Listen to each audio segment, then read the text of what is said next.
Hi guys! Magluluto tayo ngayon ng kinamatisang manok.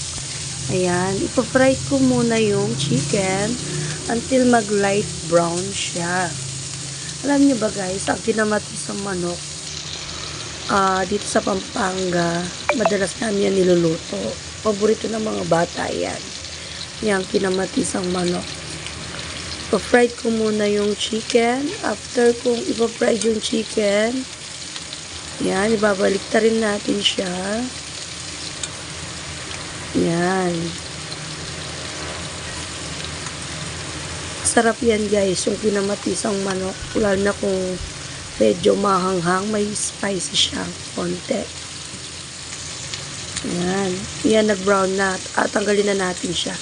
Ihahangon natin siya sa kahirapan.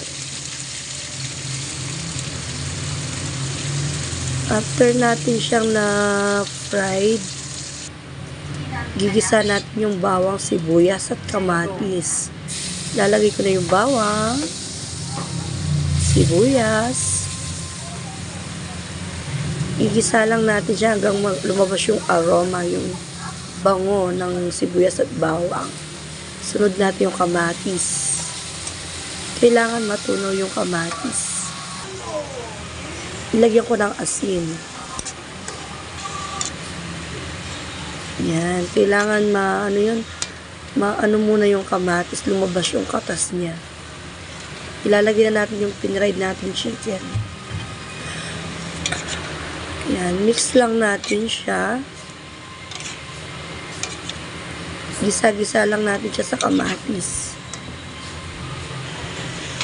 Lagyan, takpan natin, hayaan muna natin siyang kumulo. Tapos kumulo, ilagay na natin yung dulo ng pechay, yung medyo matigas yun, para lumambot ng konti. Lagay na lang natin yung sili. Tapos isang tasong tubig. Try nyo yan guys, masarap siya. Namatisan. Yan, naglagay ako ng paminta. Tsaka yung magic syrup. Yan. Masarap dyan, medyo mahanga. Halo lang natin siya. Halo-halo lang. Tapos takpan natin. Hayaan natin siya ng kumulo. 10 minutes. Pagkakulo niya, ilalagay na natin yung dahon ng pechay. Yan kasi madaling lumambot lang yan yung dahon. Di tulad nung dulo. Pakuluin lang natin yan. Tapos, ready to serve na. Luto na yan guys. At ready na tayong kumain.